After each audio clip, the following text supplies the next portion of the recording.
So welcome back, and we are officially at the start of the third episode of BEARDOS Media. Now, a conflict of interest. Ali, now, interestingly, you kind of opted to choose this particular topic. What was the rationale behind doing so?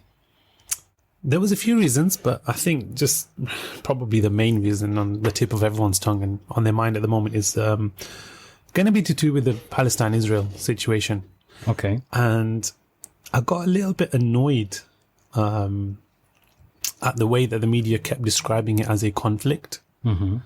And I thought, okay, this is a conflict in my mind is between two, similarly abled people or parties. And that is anything but a conflict. It's really not, is it? But yeah, that's kind of where it stemmed from. Okay. But there was a lot behind this conversation, wasn't it? This particular topic. It wasn't from the last discussion we had. Yeah. Those people who watch us or listen to us later on a podcast, whether it's Apple or Google or Spotify or whatever, they realize that the conversations we have generally tend to be off the cuff. Yes. And similarly, when we're discussing these topics, they happen to be, completely improvised and no note taking or anything, fluent conversations. So with the conversations that we've had, you mentioned that it wasn't just that, but the topic itself was relevant because there was all sorts of things happening surrounding the Palestine-Israel issue, which also contributed towards people finding themselves in a bit of a conflict. Yes. Away from that particular issue and somewhat related to that issue. Well, the thing is, it's only when something like that happens, you realize how many times in your day or your daily life you are conflicted, right? Be it the boycotts, be it, working for a certain employer who's maybe, less than ethical, be it sort of condoning certain actions, certain companies, certain, sports teams, whatever else. But the truth is, we're surrounded by conflicts of interest everywhere. And there's only so long you can kind of sit on the fence. Okay. For those people, because you know what? I put this question in my private group on Facebook. And the question was somewhat related to this in terms of how many times have you come into a conflict of interest, and can you give me examples? It was interesting how people perceive the concept of a conflict of interest in different ways. Some people had emphasis on the word conflict itself. Some people had emphasis on the word, the concept in general, having a conflict in different interests. And, it's amazing how people mostly relate this to their own personal experiences. For the benefit of the viewers who are watching us or listening to us, in your mind, how do you define conflict of interest? How do I define it? In the most simplest of terms, I think it's when you're in any position where there's potential of a possible bias.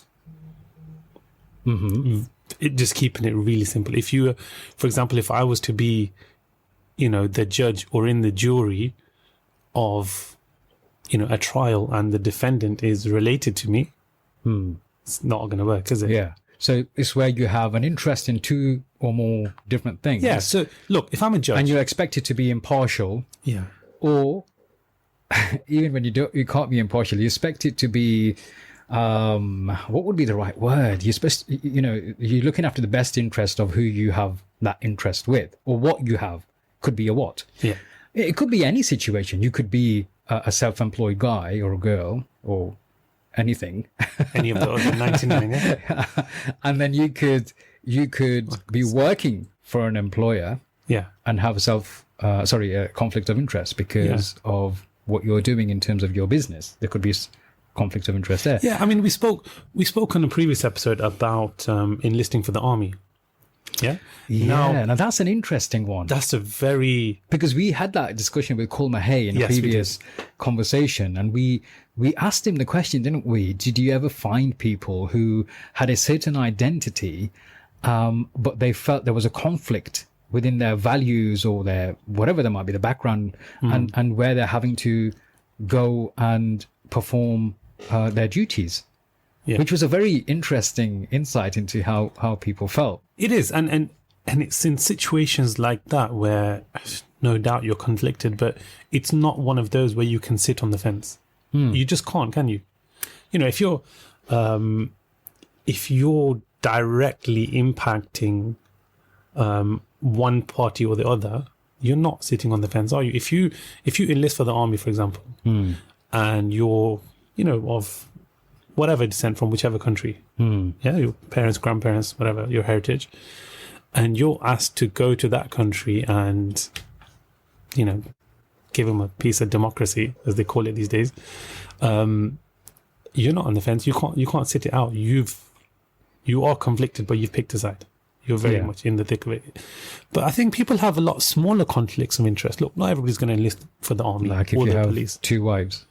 Yeah, I mean, it's Just as an example. Interesting. It's a genuine example though, isn't it? Yeah, it is. And simple things like where you spend your money.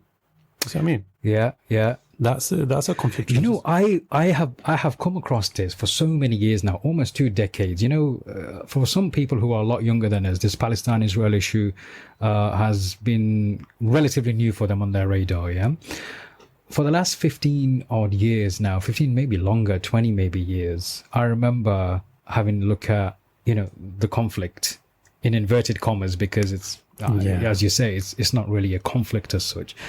And I remember even then discussing things with my family about, you know, if there's nothing else you can do, at least don't purchase goods from the settlement areas which are illegal for anybody to use.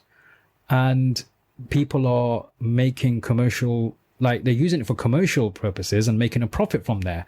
At least, you know, stop buying products from outlets which are either distributing them, selling them, producing them there. Boycott them. Simple.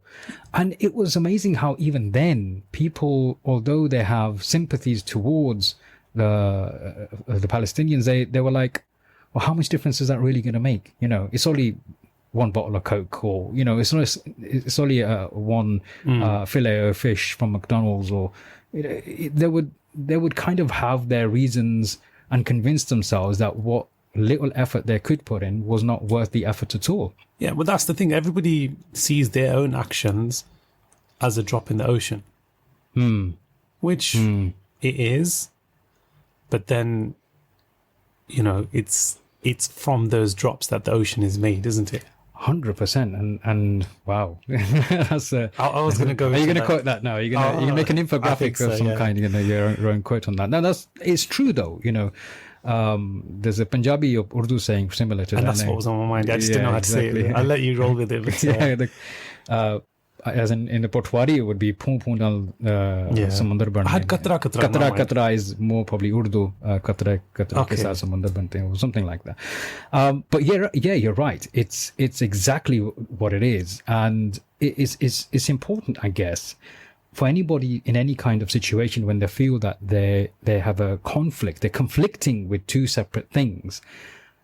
Eventually, it's going to be a case of, well, where do my values lie? Which part of me is more inclined to be stretched this way or the other way? Where am I? What am I more loyal to? You know, I mean, there are times when, you know, some people have actually said things like, you know, when it's values, it's not a conflict of interest. It's just your values, whether they allow you to do certain things or not. And I can clearly remember examples of, even in the working environment, where I've felt conflicted in participating in certain activities or doing certain things because they didn't sit well with my values or my belief systems. Yeah. As an example, a very good friend of mine, lovely guy, very successful business owner. You know, if he does an event sometimes in a particular field, as a Muslim, we know that Muslims are forbidden to either, you know, drink alcohol and even serve alcohol. Yeah. And there's alcohol served at the tables for these massive events. It's the done thing in those events. So it's the done thing. But for me, it's not, there's a conflict there. Do you know what I mean? They would also, as part of the organization, put together Christmas parties. Now, I know there's a difference of opinion in whether celebrating Christmas for somebody who belongs to or associates themselves with a monotheistic religion, is it even permissible or not? Because it contradicts the basic ethos of monotheism. Doesn't monotheism include Christianity? Yeah, this is the thing. Even some Christians don't celebrate Christmas. But anyway, because I didn't attend a Christmas event, somebody unfriended me. They said, we can't be friends. Wow, okay. Yeah. It was like that. And I was thinking, wow. So is that like it's not a mutual respect then, is it really? No, of course not. It's definitely not mutual respect there. I think it's like Eddie says, is a conflict based on your moral compass? Yes, I guess it is. Sarah says it's subjective, definitely, because it can be based on your own ethos system, which I have not really thought about before this conversation. And, another user, by the way, if it's coming up as Facebook user, if you can just give StreamYard the permissions whilst you're commenting, it says, number one, not many have the integrity to remain unbiased when it impacts the pockets. 2, yes, I would be a Sarah. That's my takeout order and taxi call name. Okay. And 3, yes, you generally can pay an influencer to do anything. That's in response to the points that we've put up. Yeah, okay. And another person saying I'd unfriend over Masjid Al-Aqsa and Palestine issues. Oh, Shireen. Okay, thanks for connecting. Hey, Layla, how you doing? Thanks for joining us. Layla says, I think it also comes down to how much the road to righteousness means to a person. That term righteousness, I think it can be overpowering for some people. You don't have to be a righteous person, in inverted commas, to stand by principles which are objectively correct. If what your actions are, if your actions are resulting in any kind of harm in any way, then surely it's not just a case of being righteous. It's the right thing. I've never liked that word righteous or righteousness. Yeah, it's probably more in the context that it's used and how it's sort of been portrayed recently. Yeah. It's been taken away from, perhaps what it was intended to be. Yeah, I mean, I get what Layla's saying, and I think she's right in what she's saying. It's although different people might use different words to describe this. Ultimately, when you have a conflict of interest, there is this dilemma which tests your own values. When there is a conflict of interest, some people make the admission, hang on, there's a conflict of interest here. It's better that I'm not involved. But then there are people who will find that there's a conflict of interest and they will want to be involved because there's some interest. You lost me, but yeah, okay. Okay, let me repeat that. So in some cases where there's a conflict of interest, yes, people have stood by their own values and decided it's better that I don't get involved. Okay. They've made the admission there's a conflict of interest here. It's better that I'm not involved. Yeah. In other cases, there are conflicts of interests, but people have wanted to be involved because there's an interest. Right, okay. It's something that they're interested in. Yeah. And they can make a quick buck out of it, or a few 100 million, as the case might be with the track and trace. I mean, with certain things, they can use their positions to influence or orchestrate things to be put together for their own benefit. Did you see the image of this? I think he was from Manhattan. He became an Israeli settler, basically, and they kicked someone else out of their homes so that he could obviously move in. And he said, look, if I don't steal it, somebody else will. And his hands are like this, aren't they? Somebody else will. What's his name? Yaqub. The sister's like, Yaqub, this is my home. You are stealing my home. He goes, well, if I don't steal it, somebody else will. Yeah. Wow. And, it's the same when it comes to financial gains and financial interests. Things like supplying, barbarians or whoever with weapons. Someone who's clearly committing crimes, but you're sort of legally supplying them, with arms, and you're thinking, look, if I don't sell them guns, someone else will. Yeah, just before we move on, I think we just need to address this particular comment. Wise Nazir says, actually, you can read the comment yourself later. Oh, where is it? I'm not going to put it up. Shaquille says, I've just declined a very lucrative sales training contract with a wholesale alcohol distribution company to train their sales teams. Yeah, I mean, I've also declined work because of the industries like gambling organization or a alcohol kind of organization based on my own values, and it's not something I would particularly work with.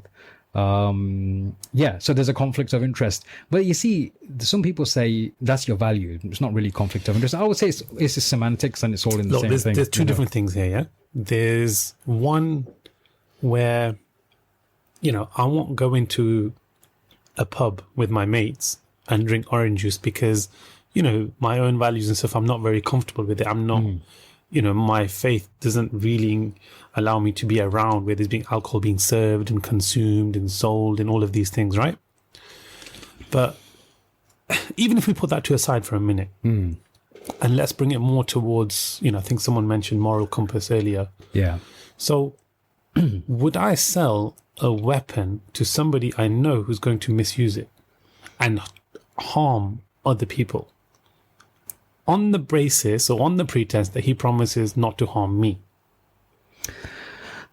Well, this is it. Yeah. Okay. So it's a business transaction. Of course it is. Yeah. I know you're irresponsible or you're dangerous. Yeah. But I'm going to give you this gun if you promise not to shoot me.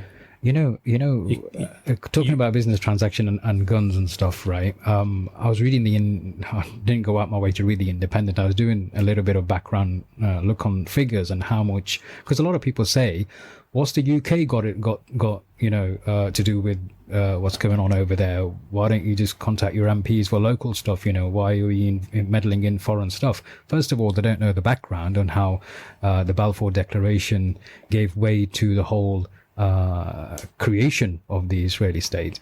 Secondly, Britain is still continuing to arm the Israeli state and the IDF. And according to Independent, it says official figures show that since the Conservative government was elected in May 2015, the UK has licensed over £400 million worth of arms to Israeli forces, including aircraft, bombs, armored vehicles, and ammunition. It's unimaginable. And the fact is, it's happening.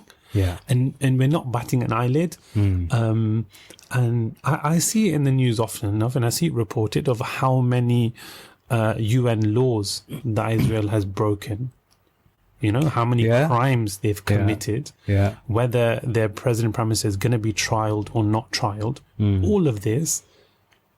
Yeah. There's like millions and billions of dollars of trade going on. Well, this is a conflict of interest for the UK government to even do anything, or so much as to give them a slap on the wrist, isn't it? Why would they? They're one of the biggest customers. There's a conflict of interest.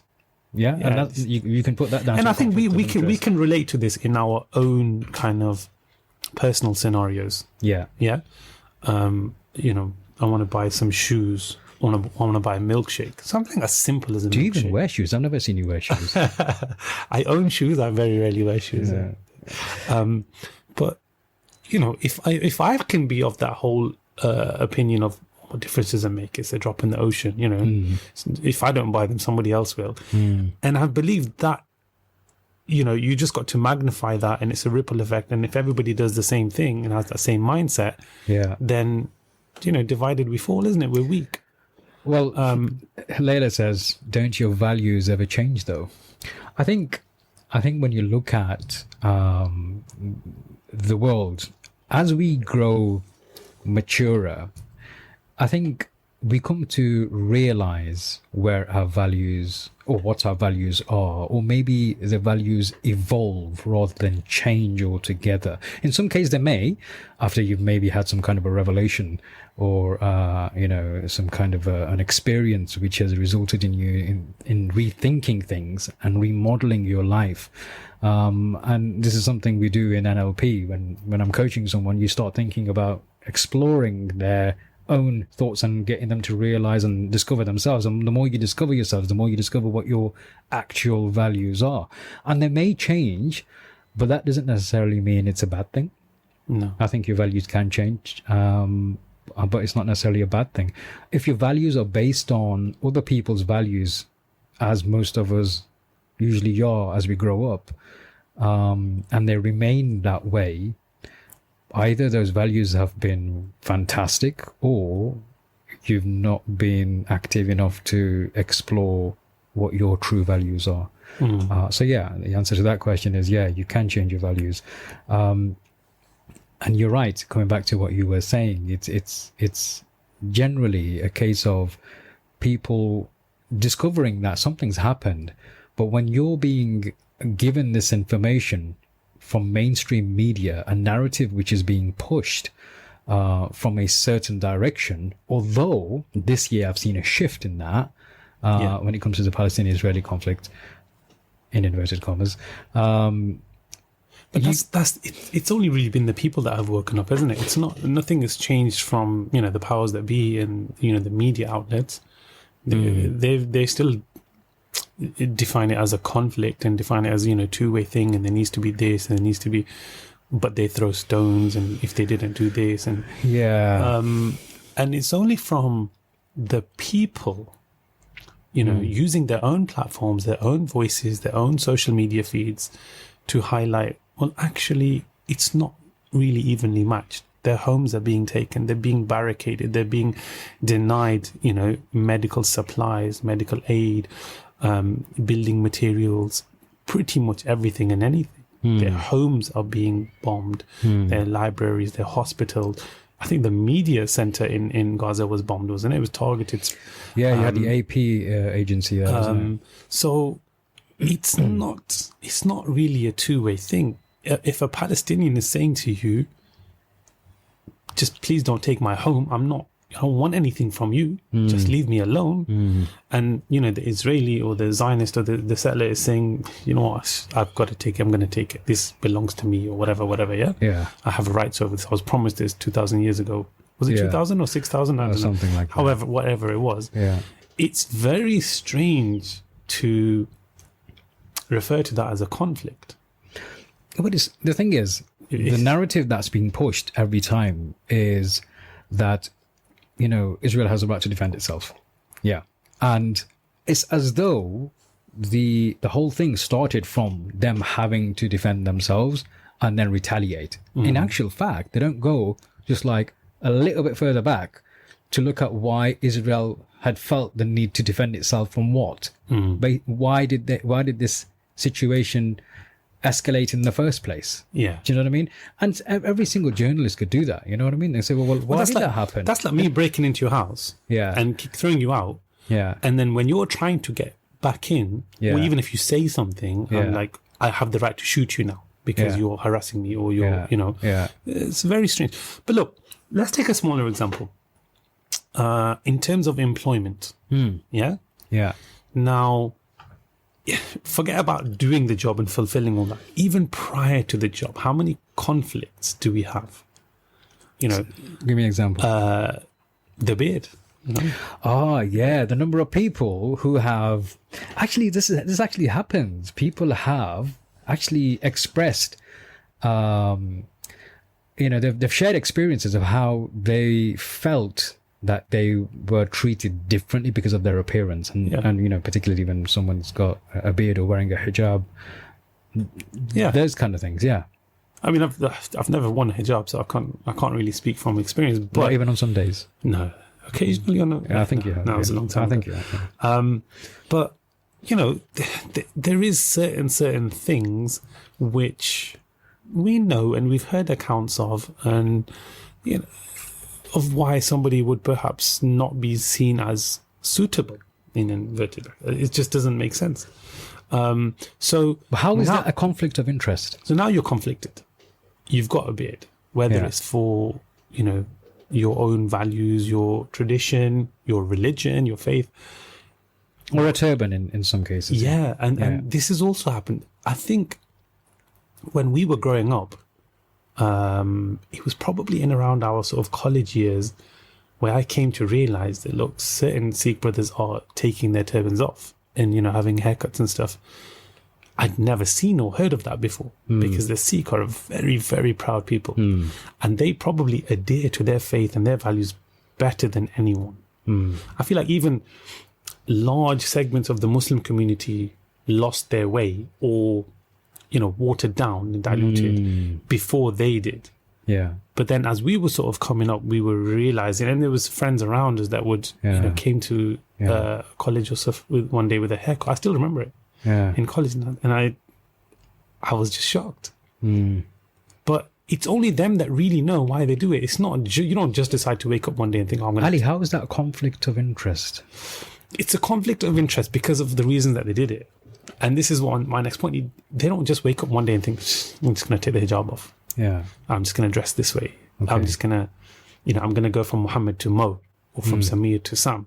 I wonder if any of our audience have ever kind of come into those kind of conflicts. I think somebody mentioned it. Was it mentioned something about I would become a Sarah or something? Oh yes. Shireen mentioned that, didn't she? Yeah, she'd become a Sarah for the taxi. Yeah. And it goes one step further. What then happens is you realize, okay, if you've got a Western sounding name, you're going to be a little bit more accepted. Your opportunities might be better. You might progress a little bit more. So then what do? You give your children, Western sounding names. Yasser says from Khan to Khan. Khan isn't even the start of the chain, man. That's a long... The Khan came a long way afterwards. I don't know whether you ever met. I know where that Sam came from now. From Samir to Sam. There was a Samantha somewhere. There's been a few. There's been a few. I mean, Yasser, we need to have a chat at some point. We need to fill you in. We need to fill you in over a meal at some point. But there's a lot of and I don't want to give examples because it might be referring to somebody's child or whatever. But we have certain names in our sort of background that translate quite well and are very similar to Western sounding names. I don't remember them being as popular as they perhaps are now. And I'm wondering if their parents were ever conflicted in thinking, look, if the name is Western sounding and, I think conflicting, yeah, Ali, but I'm not sure that would fall under conflict of interest category as a subject. I understand where you're coming from, and it's definitely worth something to be discussed. Especially given the identity, from an identity perspective. I understand where the conflict is there in the thinking of what do I call my child being brought up in England, because the name could have an impact on the way they're being perceived. So we've obviously gone a bit further down the line there, but somebody sort of changing their name, the way they dress, the way they look in order to sort of progress their career is definitely a conflict of interest. I think it's not one you can sit on the fence. And the decision that you're making is directly based on your own gains. You see what I mean? So even though it's conflicting with your tradition, your faith, your values, but your interest now lies somewhere else. It's in the dollar bills. You could use examples of probably sports personalities. Yes. Footballers. Yeah.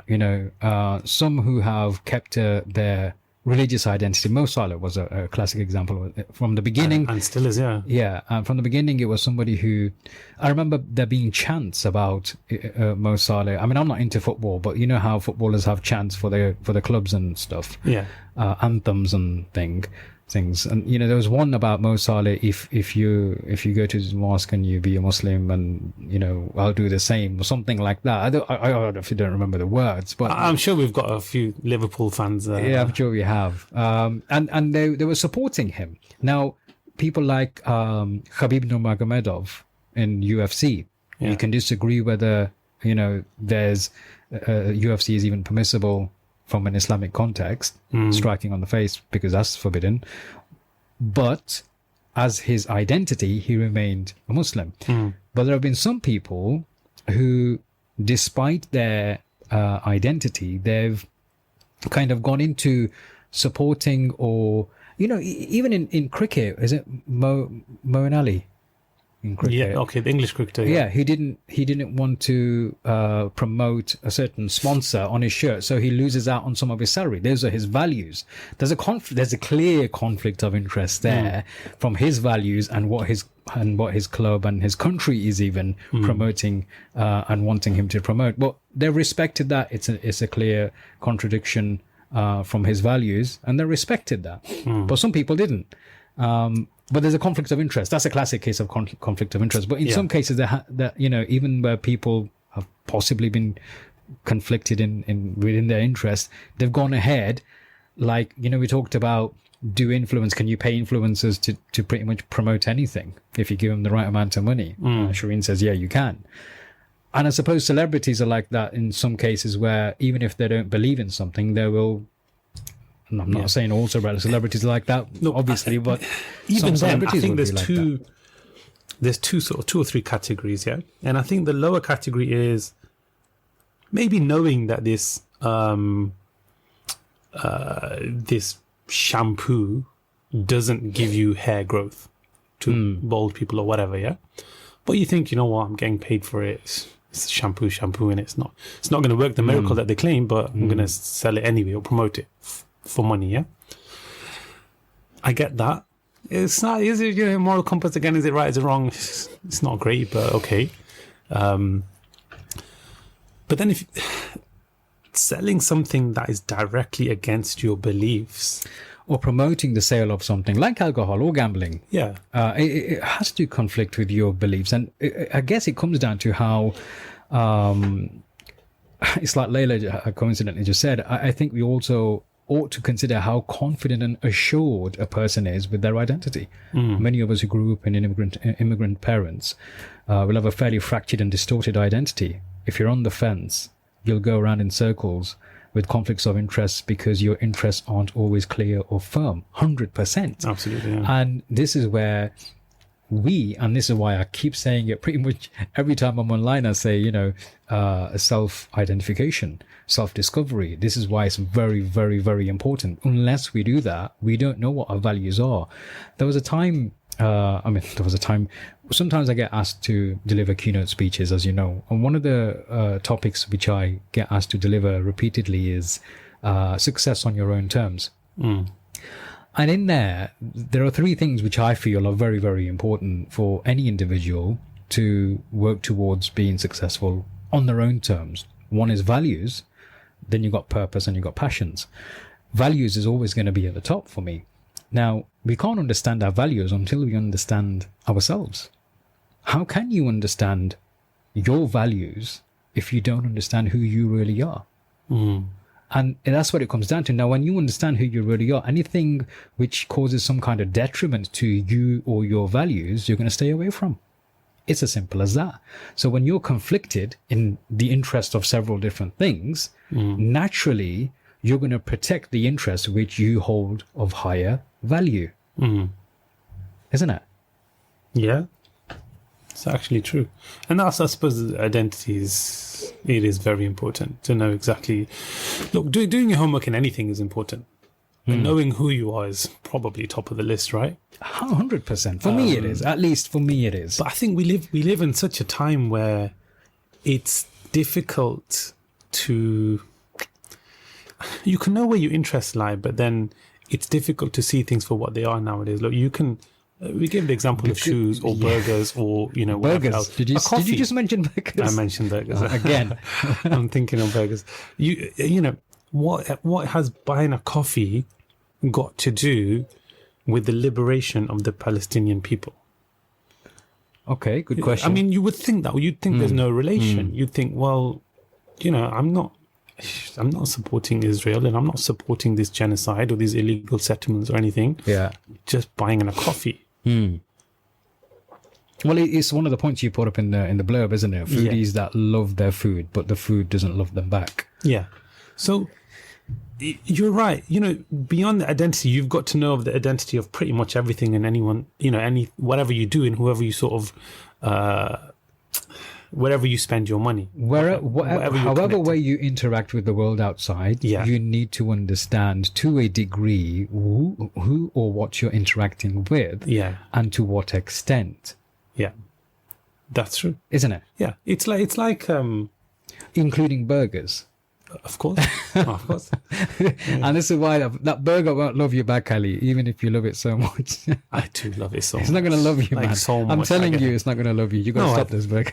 No, I don't know. It's we have a love-hate thing going on. It's toxic to say the least. But look, you know, we do have to look around. We have to find out where our sort of interests lie and what's in our best interest. Coffee is coffee, right? So if someone's selling you coffee where that money is going to go to things that are against your values and everything that you believe in, and it's almost hurting you and harming you, isn't it? Mate, you know, from a Muslim identity, you know, Prophet Sallallahu Alaihi Wasallam said, you as an ummah are like one body. Oh, one part of your body hurts, the whole body hurts, you know. And this is why, for me, the way I explain it to my family members, because there's some of my family members, I say, oh, well, you know, we didn't get Coca-Cola from the real supermarket. We got it from another supermarket which sells it on discount or whatever, because we're not giving the full amount of money to them. We bought it from a Pakistani gentleman or an Asian supermarket. It was actually, it came free with the takeout over there. That's the best one. That's the best one. It's like justified. I didn't even pay for it. It came free. Yeah. Do you know what I mean? But you could ask them to substitute it with a different drink. So they're not having to, restock. That's of the right, same thing, isn't it? Right? It's amazing how people come up with so many different excuses. We justify it, don't we? To justify it. For me, it's pretty simple, Ali. Look, if I'm buying from a certain outlet and I know that outlet is continually providing financial support to the IDF, who are breaking international law, who are involved in apartheid activities, let's just call a spade a spade, and they're committing so much crime, and they're killing people, they are taking people, kicking them out of their homes, they're detaining young minors, children. Why would I spend with an organization who contributes towards that? Who knows? One of those rubber bullets might have been contributed by me because of my spending there. Well, it has, doesn't it? Whether it's directly or indirectly. It has. Yeah. It has. So why would I? It's that simple, isn't it? Really? Someone asked the other day about, I think Chelsea won something, or they were playing football and they were doing well, and, there were certain people celebrating, oh yeah, Chelsea's my team. And someone said, you know that this Roman Abramovich, whatever his name is, he sends billions and millions of pounds towards building new Israeli settlements or taking over more Palestinian land. And they said, yeah, I'm just watching football. Do you know what I mean? I'm just buying Chelsea shirts and I'm just done. So then the question arises, is your love for football greater than your love for justice? I would say, yeah. I would say it's as simple as that. You were conflicted. It doesn't matter how you kind of look at it. It's as simple as that. Yeah, I guess so. I mean, if you go out and you buy a Costa for morning, and then lunchtime you have a McDonald's and a Starbucks and a Starbucks. Yeah. It's a good lunch, isn't it? Yeah. And then you wash it down with a Coca-Cola, and then you buy a Chelsea season ticket. But then later on evening you go home and you hashtag Free Palestine. Yeah, this is exactly it, isn't it? That's what it comes down to. And this is a reality for a lot of people. And change your profile picture. I asked on Facebook, I think it was today or the other day, about how people feel about Muslims who sell alcohol in their restaurants. Like, where do you stand with that? Yeah, do you shop, do you dine at places where Muslims are selling alcohol? Yeah, and we're told to not, stop it with your hand if you can, or with your tongue or whatever, or at least hate that action in your heart, right? Yeah. Now, the number of people are quite happy to go to these establishments and say, but Ali, it's the I'm not going to consume the alcohol. I'm going to put money in his pocket so he can go and buy more alcohol. So what's your problem, man? These guys, there's so much variety at this particular place. It's cheaper than the next man down the road. And the chicken tikka masala, in fact, the butter chicken is even better. So what's your problem? Leave me alone. What is my problem? Leave me alone. I know. I'm exactly the same. And it is a drop in the ocean. If I decide to not go there, it's not going to close down his restaurant. But if all of us decide not to go there, because we believe that what he's doing is wrong. You know what I think that comes down to? I think that comes down to lack of knowledge of the Islamic principles behind something like that. Okay. I think people. I don't disagree with you there. I think that's right. I think when people have researched that particular subject and the fiqh, the jurisprudence around the sale of goods, and even as how much you can charge as a profit, there are certain limitations and certain things. Then people would more than understand as to actually there's a reason behind this, and if I true to my faith or my values, if these are my values, I need to adopt them 100%. Thing is the same Punjabi lotte da Islam, jitna lotte chu kaddo utna, jitna chahiye utna hi kad lo. However much of Islam you want, you take out, the rest you leave, you discard. Again, faith aside, whatever values or principles you live by, you live by them. If you're not, it comes back to what I was saying as one of those quotes that I wrote, if your actions are not reflected in your character. One second, let me see if I can find it. So okay, does there come a point where you're no longer even conflicted then? If you don't have a set of values that you are or you faithful consistently compromise them without it's like Ali Radiallahu Anh says, the sign of a foolish man is one who changes opinion frequently. But if you have no direction, then there could be a chance that you don't have any set of values that you live by. That's deep. Unfortunate, but that is you see, this comes down to a very deep discussion on objective morality. Is there any such thing as objective morality? Can you objectively be moral?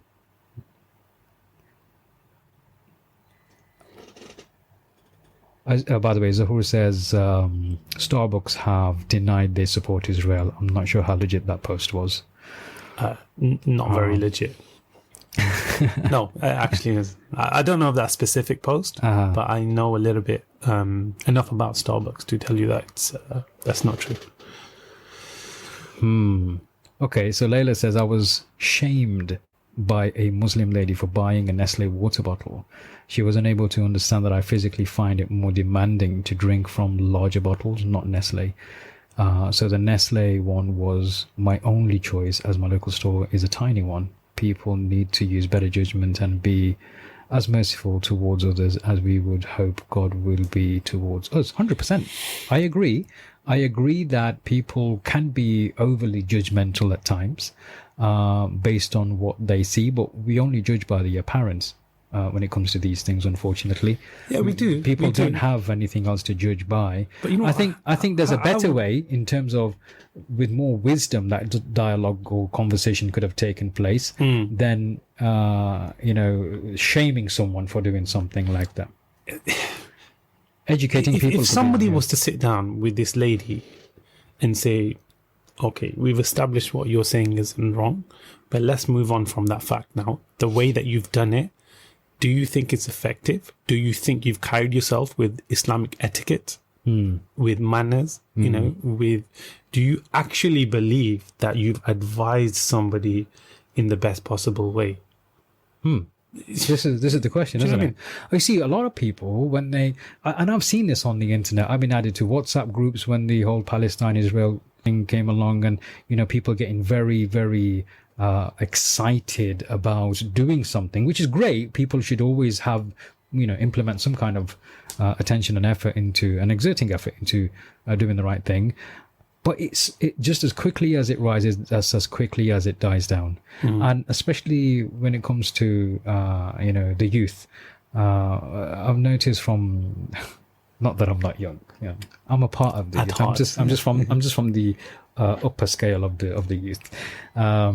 So when it comes to the lower scale, lower parts of the community in terms of their age, younger community, what am I even saying?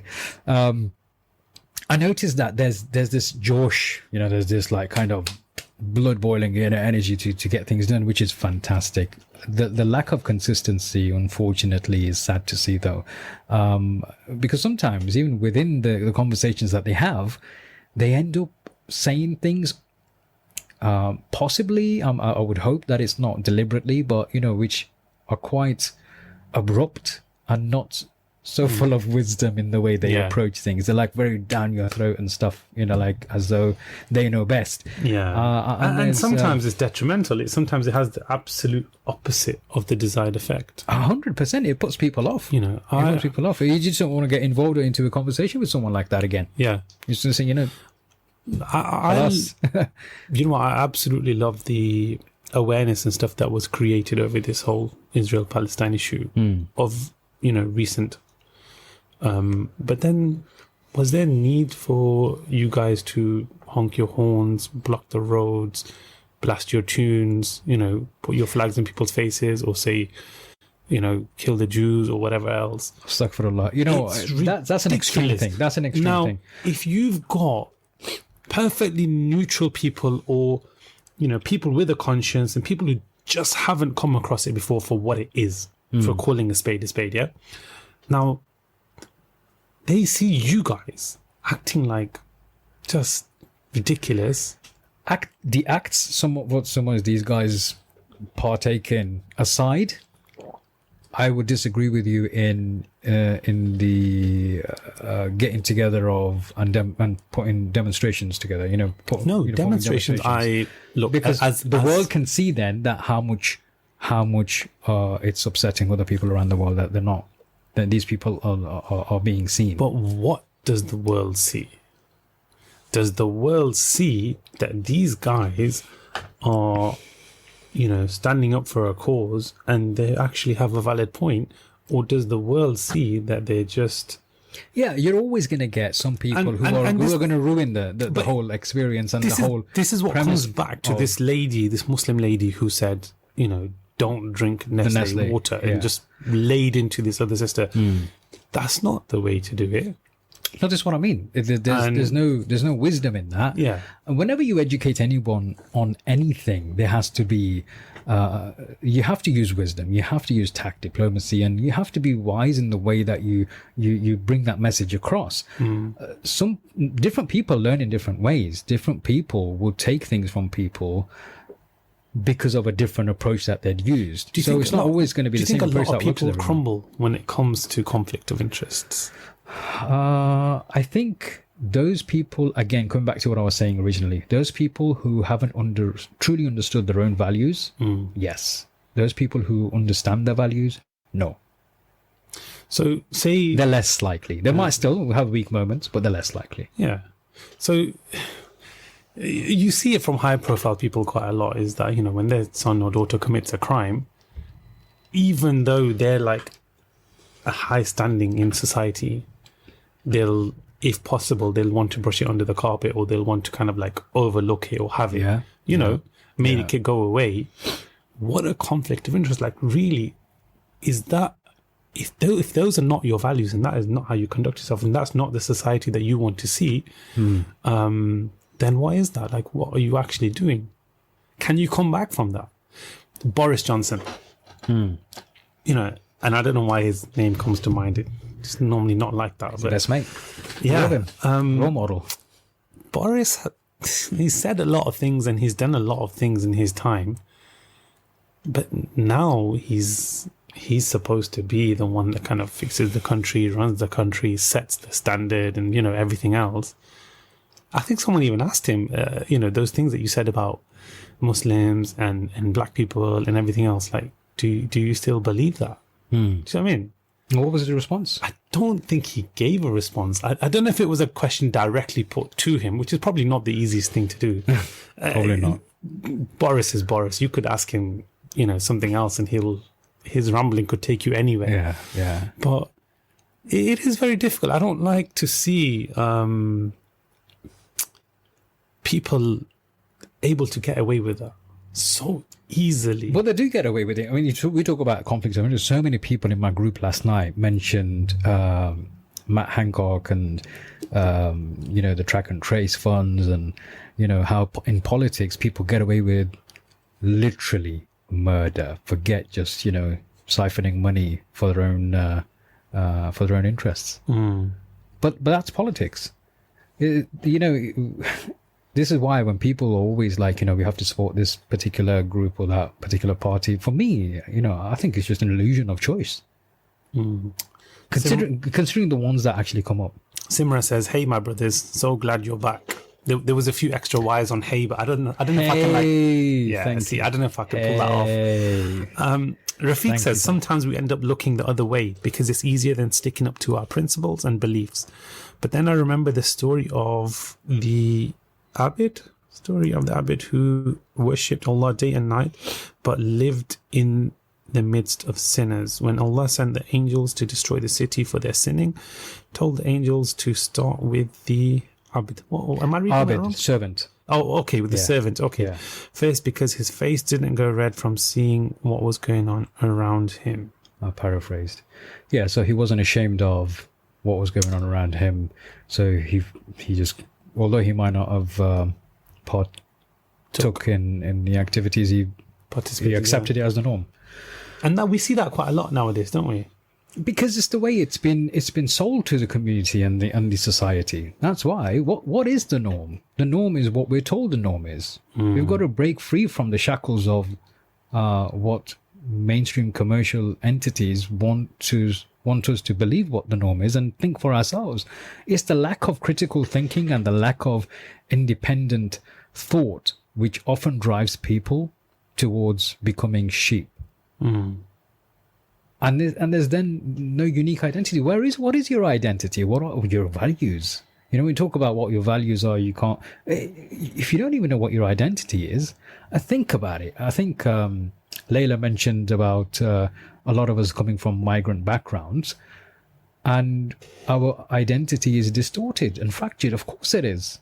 And think about it. We discussed this on a previous podcast, haven't we, right? We're here in the UK because of the way we look. We're not classic British. Yeah? Speak for yourself, bro. You look like an Englishman. Of course you do. I'm Scottish. Blue eyes and blonde hair. Let me get the kilt. I'm being stereotypical here. Of course I am.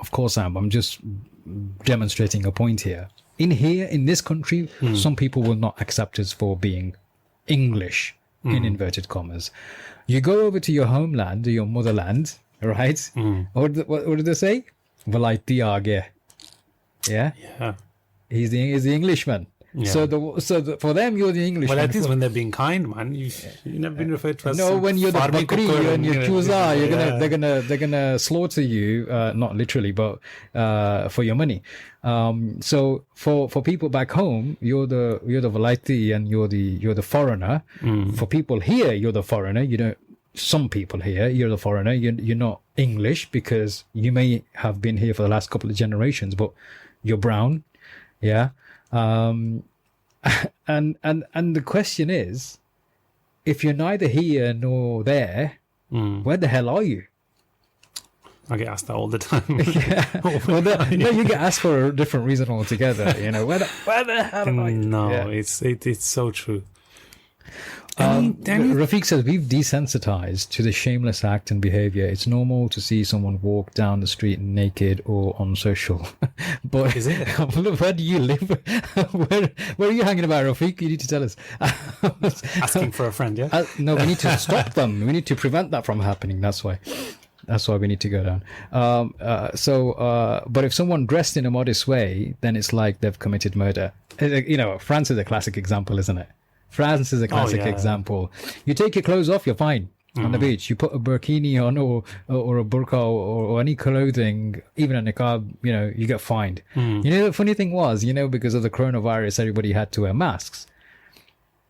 Yeah, the two laws were simultaneous. You had to wear a mask, but you couldn't wear a face covering. Yeah, exactly. So it shows the hypocrisy, doesn't it? You could be fined for wearing a face covering, but then fined for taking it off if you didn't replace it straight away with a mask. 100%. That's the hypocrisy, and that just goes to show how much of the right-wing racist ideologies have crept into politics. And the problem is, I think if the average person doesn't speak up against it, it's only going to get worse. Then they can't say afterwards, "Oh, that's really bad." Well, it was when it wasn't so bad and is creeping towards this. What did you do about it? You saw it coming. You watched it coming. Yeah. Not even saw it coming. You watched it coming. Yeah. What did you do about it?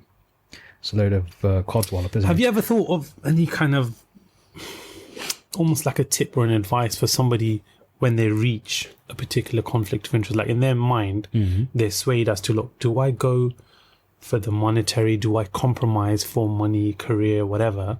It's like I was speaking to somebody the other day. Gambling is against his faith. Yeah. But he buys a lottery ticket. He's not proud of it. He admits it. But he goes, look, Ali, he goes, if I win, I promise I'm giving this much to charity. Yeah. You know, I'm going to do this. I'm going to do Yeah. good. I'm going to do whatever. Yeah.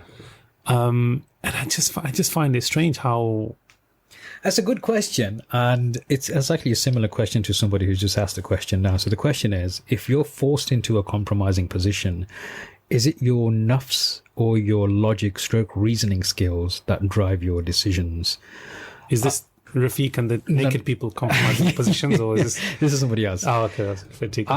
I would question if it really is a case of being forced into being in a compromising position in the first place. We always have a choice, in my opinion. Some choices we don't particularly like, and some we don't really know how to tackle, but there are still choices. If we've put ourselves into a position where working for an arms company when you're unable to find employment elsewhere, but you're not, you'll start to tell yourself, I'm not making the arms, I'm not sending them, I'm just the security guy at the door. Is that forced? Would you class that as forced? You've kind of... That's a choice. Okay. But you're Still unable a choice. Okay. It might not be a very... you might not have had many choices, but it's still a choice. Okay. There's always a choice. All right, let's go back to the other example of the Nestle water bottle. Yeah. Let's disregard the way that the Muslim sister corrected her, right? Yeah. But buying that bottle of Nestle water, because, buying the other larger bottle is a bit more difficult or whatever, is that forced or is that also a choice? It's still a choice. Okay. Might not be a good choice, but it's still a choice. Doesn't matter how you wrap it, it's still a choice. I think I agree with you. There could be difficult... There are times in life there are difficult choices, but there's still choices. There's still choices. Because I've seen people that say, look, people who go to... They've been in a certain part of the country, wherever, where there's no immediate halal food available. Yeah. And they've gone and eaten at McDonald's or somewhere that's a bit more circumspect. Yeah. And I think, okay, so the nearest legit place was maybe 20 minutes away, half an hour away, 2 hours away. It's not forced. It's not like you had no, you would have died or anything if you didn't eat for a couple of hours. So, I mean, I would struggle to believe there's any place where within 2 hours, 2 hours is a little treacherous, within half an hour, you couldn't buy anything to satisfy your appetite to a degree where you could kind of, move. because you've heard it, if there's no other food available or accessible, then you're allowed to eat. Haram, yeah. If it's a matter of life and death. Yeah, I think that's the caveat. Anyway, I've realised we're 3 minutes over our hour, and we can continue like always, babbling on. But we need to go. We need to bring it babbling on. Well, this has been an interesting conversation. Actually, I didn't realise it was going to go into these different angles. It's made me think a lot. I wonder how many other people who have watched this or listened to this got them to think anything slightly differently. I think somebody mentioned towards the beginning, wasn't it? Sarah mentioned at the beginning that Sarah mentioned at the beginning she didn't think about some of these things until the topic came up. But you're right. There are conflicts of interest in all facets of life.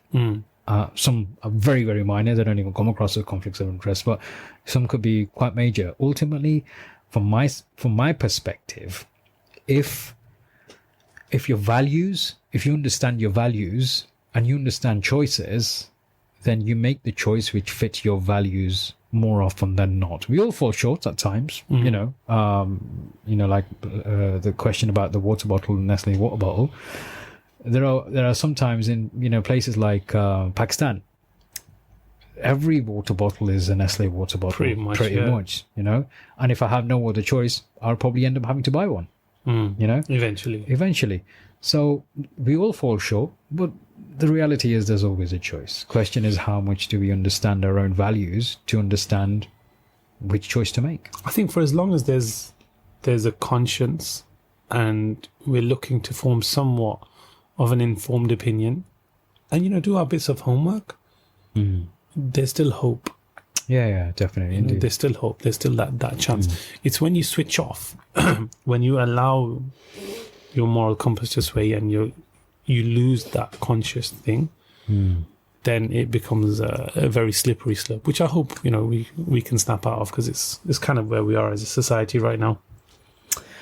Yeah, indeed. Ladies and gents, thank you very, very much for a very interesting chat. And thank you for your contributions. Always appreciate your contributions. It's been another interesting evening even. We're back, season 3. This is episode 1. Stay tuned, and we will see you every Tuesday, same time, same place. Put it in your diaries. And on that note, over and out.